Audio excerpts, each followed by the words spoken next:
Maka jika datang janji Allah yang terakhir untuk mereka, satu sekarang sedang diperlihatkan, liyasu'u wujuhakum. Persis sekarang orang-orang itu seperti di era Nabi yang membayangkan hingga bisa ditembus, bentengnya kokoh, intelijennya kuat, sadapannya di mana-mana. Tapi ternyata dunia yang melihat kokoh itu ditunjukkan oleh Allah hanya dengan bahasa mereka, la syirdimatun qalil. Dia bisa tembus bentengnya, dia masuk ke dalamnya, liyasu'u wujuhakum. Tujuannya bukan untuk menunjukkan mereka mampu, bukan, untuk menggugah dunia kalian kemana saja. Yang kalian anggap itu hebat, itu mampu, itu dahsyat, ternyata bisa ditembus, dipermalukan di wajah dunia. Setelah ini terjadi, selesai fase kedua, masuklah ke wilayah Masjidil Aqsa, kembali lagi milik kita itu. Dihitunglah fasenya 40 tahunan. 1987 fase pertama sekarang berjalan, ditambah 40 berapa? 2027. Itulah fase yang kedua, saat diharapkan paling puncaknya Masjidil Aqsa bisa kembali lagi. Waliyutabbiru ma'alau tatbira. Hancur semua, terjadi perang dahsyat. Dan yang paling dahsyat, hitungan itu secara spesifik, isyaratnya sudah ada dalam Al-Quran. Dan ini bukan ilmu utak-atik, bukan viral TikTok.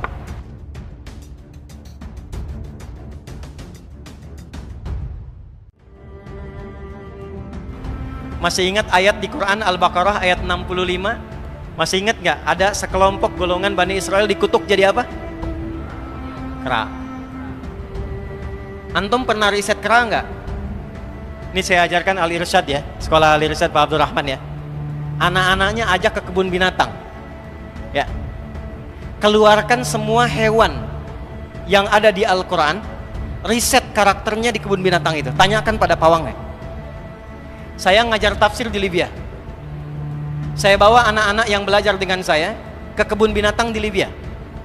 Tugasnya satu, keluarkan semua hewan yang ada di Quran, lalu teliti karakternya. Kalau nggak tahu, tanyakan pada pawangnya. Saya langsung ke kera saja. Bagaimana cara ngetesnya? Dia datang ke situ, dia lempar makanan. Begitu dilempar, diambil dengan tangan yang kanan. Lempar lagi, diambil dengan yang kiri. Lempar lagi, diambil dengan dua kaki. Ya, begitu kawan sesama kera datang ke situ, dia usir.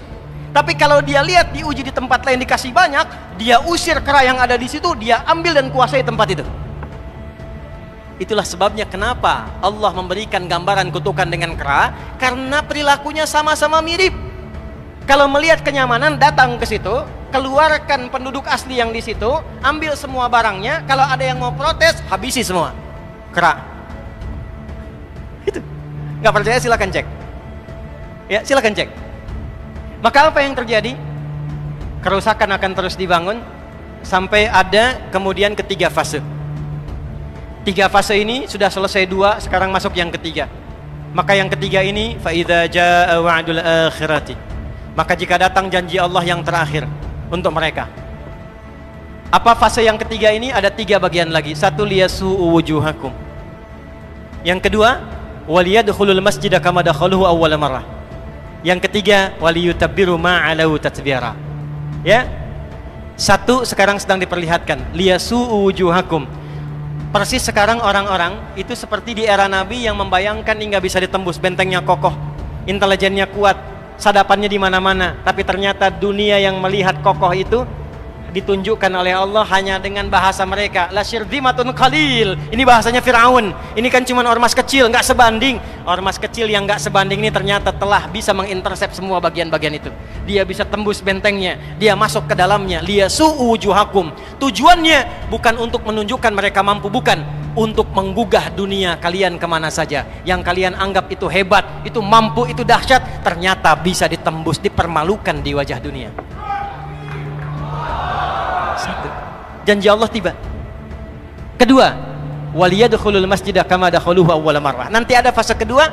Setelah ini terjadi, selesai fase kedua, masuklah ke wilayah Masjidil Aqsa, kembali lagi milik kita itu. Dihitunglah fasenya 40 tahunan. 1987 fase pertama sekarang berjalan, ditambah 40 berapa? 2027. Itulah fase yang kedua, saat diharapkan paling puncaknya Masjidil Aqsa bisa kembali lagi. Nah, ini bukan main-main, ini bukan main-main. Hitungan fasenya. Antum lihat video viralnya Syekh Ahmad Yasin itu ketika menjelaskan itu. Saya tahu betul itu. Ya. Beliau hitung itu.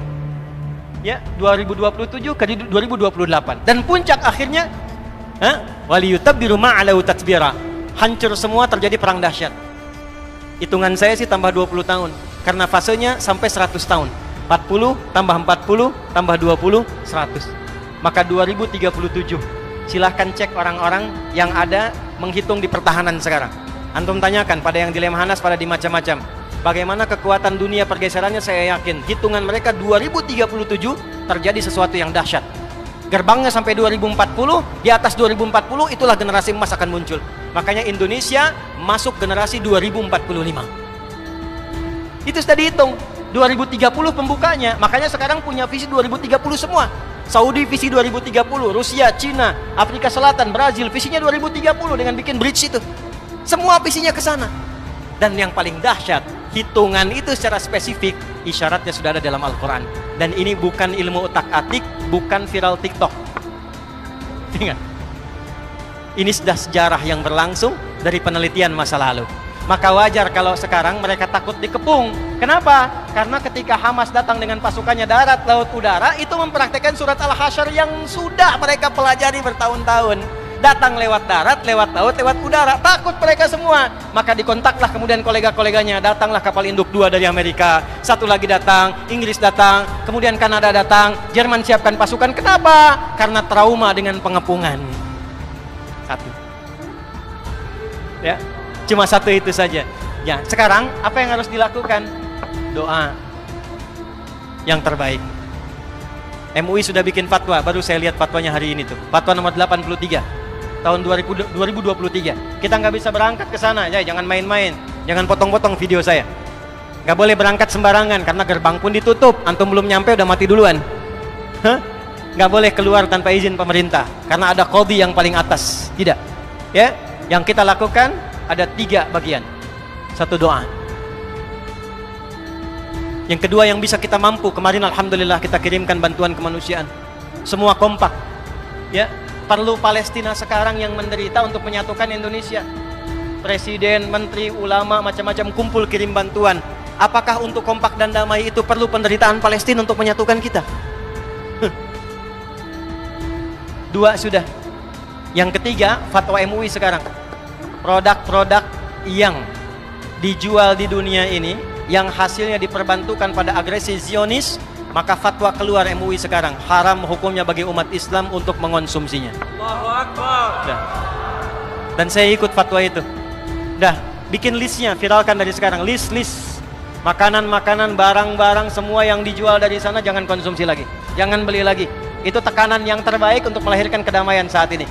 Kita tidak ingin ada rumah sakit, gereja, masjid dibom lagi, dihancurkan lagi. Caranya gampang, tekan semuanya sampai selesai. Ya, itu yang bisa kita lakukan.